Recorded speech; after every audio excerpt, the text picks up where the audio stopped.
വളരെ പ്രമുഖനായ ഒരു ഡോക്ടർ പാല് കുടിച്ചാൽ ക്യാൻസർ വരാൻ ചാൻസ് ഉണ്ടെന്നൊരു വീഡിയോയിൽ പറഞ്ഞിട്ടുണ്ടായിരുന്നു. Oh God! You again?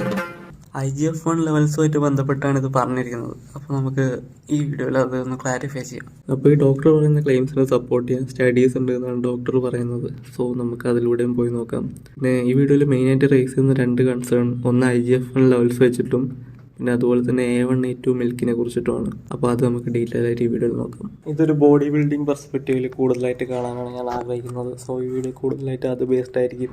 And ഈ വീഡിയോൻ്റെ മെയിൻ പോയിന്റ് IGF-1ഉം ക്യാൻസർ റിസ്ക്കും തമ്മിലുള്ള ബന്ധമാണ്. ഈ വീഡിയോയിൽ പറയുന്നുണ്ട് IGF-1 ലെവൽസ് കൂടിയാൽ ക്യാൻസർ റിസ്ക് കൂടുന്നു. അത് കാര്യമാണ്, അതൊരു ഫാക്ച്വൽ ആയിട്ടുള്ള കാര്യം തന്നെയാണ്.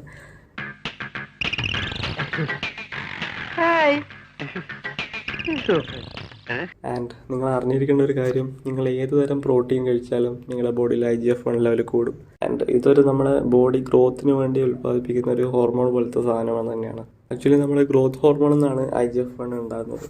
നല്ല രീതിയിൽ ബോഡി ബിൽഡിങ് ചെയ്യുന്നവർ യൂസ് ചെയ്യുന്ന ഒരു ഹോർമോൺ തന്നെയാണ് ഗ്രോത്ത് ഹോർമോൺ. ആൻഡ് അതുപോലെ തന്നെ IGF-1ഉം. ആൻഡ് ചില ആൾക്കാർ IGF-1 മാത്രമായിട്ട് യൂസ് ചെയ്യുന്നവരുണ്ട്, പക്ഷേ അത് ഭയങ്കര എക്സ്പെൻസീവ് ആണ്. സോ അധിക പേരും ഗ്രോത്ത് ഹോർമോണാണ് യൂസ് ചെയ്യാറ്. പിന്നെയുള്ള കാര്യമാണ് IGF-1 ലെവൽ കൂടി നിർത്താൻ അതിൻ്റെ ക്യാൻസർ വരുന്ന നിർബന്ധമൊന്നുമില്ല. ചാൻസസ് കൂടുതൽ, അതായത് റിസ്ക് കൂടുതലാണ് എന്ന് മാത്രമാണ്.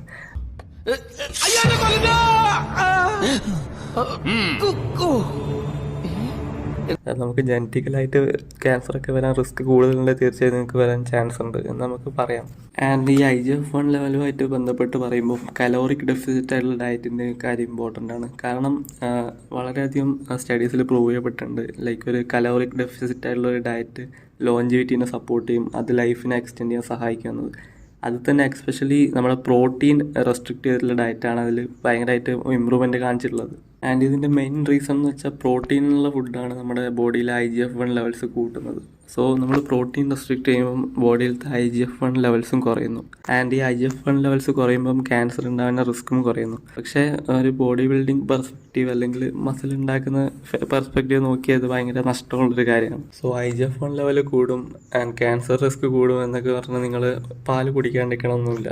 അങ്ങനെയാണ് നിങ്ങൾ എല്ലാ പ്രോട്ടീനും നിർത്തലാക്കേണ്ടി വരും. പിന്നെ വളരെയധികം ഇമ്പോർട്ടൻ്റ് ആയിട്ടുള്ള ഒരു കാര്യമാണ്, ലൈക്ക് നിങ്ങൾ എത്രത്തോളം പാല് കുടിക്കുന്നുണ്ട് അല്ലെങ്കിൽ എത്രത്തോളം പ്രോട്ടീൻ കഴിക്കുന്നുണ്ട് ആൻഡ് അത് എത്രത്തോളം നിങ്ങൾ IGF-1 കൂട്ടുന്നുണ്ട് എന്നത്.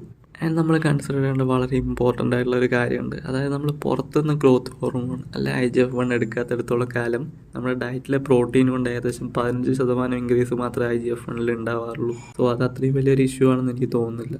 പിന്നെ ഈ IGF-1 ലെവൽ നമ്മൾ ആർട്ടിഫിഷ്യലി ഇൻഫ്ലേറ്റ് ചെയ്യാത്തിടത്തോളം കാലം ഇത് എപ്പോഴും ഒരേ റേഞ്ചിൽ തന്നെ നിൽക്കണമെന്നില്ല. കാരണം ഇൻസുലിനും ഈ IGF-1 ലെവലും ഒരുമാതിരി ആൻറ്റഗോണിസ്റ്റ് ആയിട്ടാണ് വർക്ക് ചെയ്യുന്നത്. അതായത് നമ്മൾ ഇൻസുലിൻ കൂടിയാൽ IGF-1 കുറയും ആൻഡ് IGF-1 കൂടിയാൽ ഇൻസുലിൻ കുറയും, ആ ഒരു രീതിയിൽ. അപ്പോൾ നമ്മൾ ഏതൊരു കാർബോഹൈഡ്രേറ്റ് ഫുഡ് കഴിക്കുമ്പോഴും നമ്മുടെ IGF-1 ലെവൽ കുറയുന്നുണ്ട്, അതുപോലെ ഗ്രോത്ത് ഹോർമോണും. സോ എപ്പോഴും ഈ IGF-1 ലെവൽ വളരെ ഹൈ ആയിട്ടൊന്നും നിൽക്കുന്നില്ല. പിന്നെ അടുത്തതിൻ്റെ ഒരു പേഴ്സണൽ ഒപ്പീനിയനാണ്, നിങ്ങൾക്ക് തോന്നുന്നത് പറയാം. ഈ അടുത്ത് വളരെയധികം ഫേമസ് ആകുന്ന അല്ലെങ്കിൽ വളരെയധികം ആൾക്കാരെ മേൽ ഫോഴ്സ് ചെയ്യപ്പെടുന്ന ഒരു കൾച്ചറാണ് വീഗൻ കൾച്ചർ അല്ലെ വീഗൻ ഭക്ഷണ രീതി.